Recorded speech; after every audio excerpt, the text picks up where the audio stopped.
scriptures that we'll read, Jesus is teaching about forgiveness. It seems at first that Jesus is teaching us about what to do when someone is sinful within the church, when someone sins against you. And in fact, he is talking about that. But it's a much larger story of forgiveness that Jesus is teaching to Peter. And we won't read that first part, and we won't read the parable that follows. We'll talk about the parable. But we are going to read this middle section where Peter asks Jesus a question about forgiveness. It's a question we might all find ourselves asking at some point. And then Jesus responds. And as I said, he'll use a parable later to explain it further. But it's teaching, a parable about forgiveness. Now, before we get to forgiveness, I also want to catch you up on where we've been so far. Where we left off last week, and the week before that as well, Peter finally declared that Jesus is the Messiah. He said, Jesus, you are the Messiah, Son of the living God. In other words, Peter says to Jesus, you are the one that we've been waiting for. You're the one that's going to make everything right for me and for all of us. And Peter got that right, but one thing he did get wrong was he didn't understand what that meant for his life. And so he kind of stuck his foot in his mouth when Jesus said, I need to go to Jerusalem to be crucified and 3 days later be raised up. And Peter says, oh no, God forbid it. But Jesus reminds Peter, you've got your mind set on earthly things. And I've got my mind set on heavenly things. And so in that way, Peter begins to learn and understand. And we'll really see Peter learning and understanding again today. But there's another thing that happens in between last week's text and this week's text that I think is important. And that's an event called the Transfiguration. Now, if you're familiar with all the biblical stories, you might be familiar with this one. Jesus takes Peter and James and John up on a mountain, and he's transfigured. That means his appearance changes. He becomes dazzling white, glowing white, and beside him are Elijah and Moses, and it's just this regal and amazing scene. It's what the disciples have to look forward to in eternity, just to be with Jesus in this awesome moment where he shines. And the disciples say, it is so good, Jesus, that we are here with you. Let us build a place to dwell so that we can stay here forever. And Jesus indeed knows that eventually that will be the forever, but in the meantime, the disciples have work to do. They have gospel to share.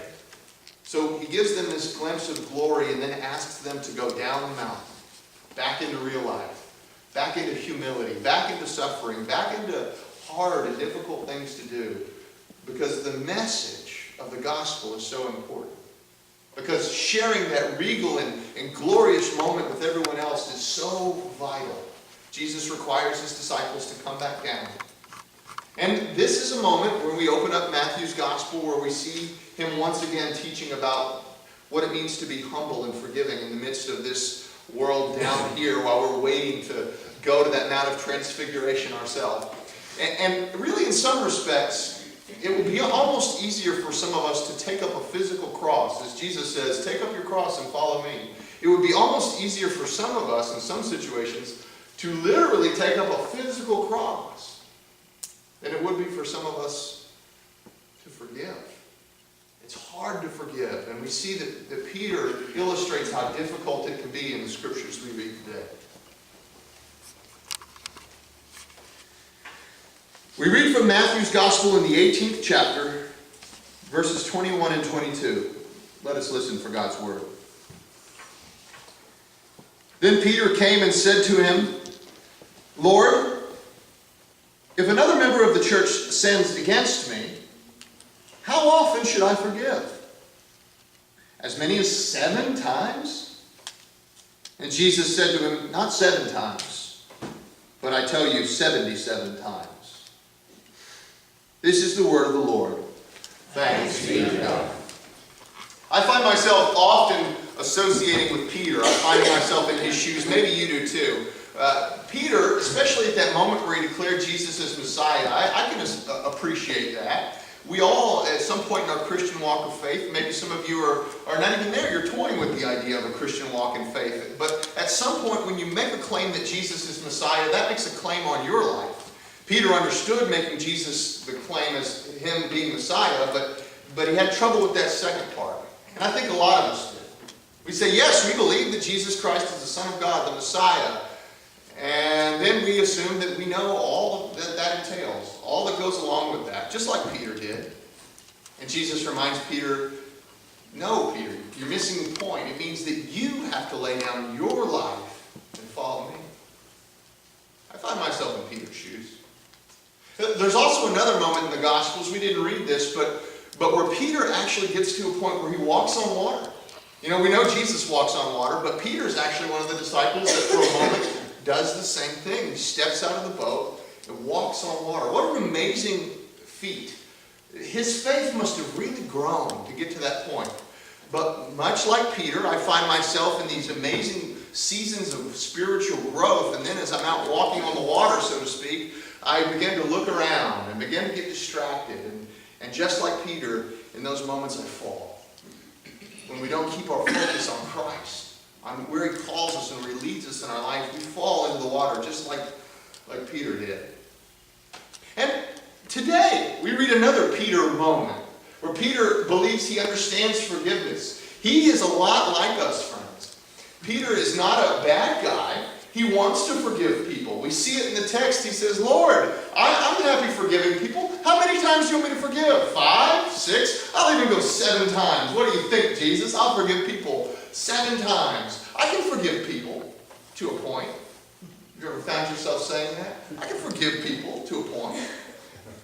But Jesus, in a sense, says, Peter, you're missing the point. Forgiveness is the point.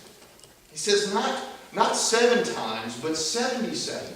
Other translations even put it more so. They say not 7 times, but 7 times 70. Jesus is saying again and again and again, it's not forgiving to a point. Forgiveness is the point. And if we're really going to understand forgiveness from a biblical perspective, I think it's also important to understand what the word means in the Greek. In the New Testament, as forgiveness is written in the Greek, the word is aphiemi. You learn a little Greek today. The word is aphiemi. And it means literally to let go, to release. When someone has sinned against you, when someone's got a fault against you, you've got something against them there. They've harmed you. You've got a beef. You've got a legitimate complaint. You've got something you could hold against them. But what forgiveness means is aphiemi. It means to let it go. To let go. There was a husband and a wife who early on in their marriage got into an argument. And as sometimes husbands do, the husband really said some things he probably shouldn't have said. And he got to thinking about it, and he realized that he probably hurt his wife with the words that he had said. And so he went to his wife and he apologized. He said, sweetheart, I shouldn't have said those things. And she was indeed hurt. But she said, you know what? I can forgive and forget. And so they move on with their life. And about 6 months later, another argument arises between the couple. And they begin to fight again. Now the husband is very careful to avoid the same mistake. But the wife brings up this argument from the past and reminds the husband, and the husband kind of bows his head in realization that he had done wrong, and the life goes on. But it happens again. About every other month or so, a similar argument would come up, and the wife would keep bringing up this argument that they had all those years ago. And eventually, after a year or two, the husband turned to the wife and he said, honey, I thought you said that you were going to forgive and forget. And she said, I did. I just don't want you to forget that I forgave. Sometimes hard to let go, isn't it? Sometimes hard to let go because holding on to that they have against us gives us an advantage in a relationship over someone. Maybe you find yourself either audibly or maybe just saying to yourself some of these things that I found myself saying. You say, I will let them back into my life, but they've got a lot of making up to do. Or maybe you'd say, I'm justified in feeling the way that I do. They have really hurt me. And if the truth is that those are indeed justified positions for you to hold, especially when someone has wounded you deeply. They are justified positions for you to hold. But they are not the position of forgiveness. They're not the position of forgiveness. We like to hold a position where we have advantage over others because it gives us power. It's easier. But the truth is that Jesus calls us to a very different position. A position of the cross. One in weakness. And sometimes in pain. It is the position of forgiveness. We can almost hear Peter, maybe with our words in his mouth, when he says, Jesus, I can forgive to a point. I can forgive to a point. He's saying, no. Forgiveness is the point. And Jesus actually begins to turn to his disciples then and further explain this using a parable. That is a story, a representative story. And I'll tell you the parable. If you want to read it for yourself, it begins at verse 23 in that chapter in Matthew. But I'll kind of paraphrase it and tell it to you for you because it's an important parable. Jesus says the kingdom of heaven is like a king who is bringing to account all of the debt that he's owed. So he's cleaning up his books. He's reconciling everything that's owed to him. And he's getting all the debt that he's owed and collecting on it. Well, there's one particular debtor who comes before the king, and it's time for him to pay. And he owes the king 10,000 talents of gold. Now, for those of you who are not familiar with talents, a talent is a large measurement of wealth. One single talent of gold is about 15 years' worth of the average person's pay. It's a big chunk of money. And so this person owes 10,000 talents of gold. That's about, well, maybe in today's terms, $4.5 billion. This guy must have had a government contract or something. It's way more than any individual could possibly pay back. And he owes it to the king. And the king calls him before him and says, it's time to pay up. Where's my money? And the guy says, I don't have it. I guess his company went bust or the contract fell through. But one way or another he says, I don't have the money, king. The king says, well, that's too bad. I'm going to sell you into slavery, and I'm also going to sell your wife into slavery and your children into slavery to make up for the debt. You know what happens to wives and children in slavery, right? And the guy begins to think about this, and he falls on his knees and he says, no, please, king. Please have mercy on me. I'll work the rest of my life paying this debt back. Just please don't throw us into slavery. And the king looks at the guy kneeling before him, and he sees this angst in his heart. And the king says this, Afiemi, I forgive. I let it go. He doesn't reduce the interest on the loan. He doesn't work out a payment plan. He lets it go. All those billions of dollars, free. Now, I don't know $4.5 billion, but I owe student loans, and I can tell you if those were ever let go, my goodness, I'd be leaping for joy. I'd be singing God's praises all day for weeks. It'd be wonderful. And maybe the guy did the same thing. But he goes out from where the king is, and he goes back into his life, and he encounters on his own one of the slaves that happens to owe him money. Now, not nearly the same amount that he owed the king. He owes him a couple of denarii, about a day's worth of work, maybe $100. What do you think the guy does? Might surprise you. He actually takes this slave that owes him money, and he grabs him by the throat. He says, you pay me back every penny that you owe me. And the slave says, I don't have it. Give me time. I'll pay you back. And he says, no. To prison. This guy who's just been forgiven a tremendous debt throws one that owes him in the jail. And the king hears about it.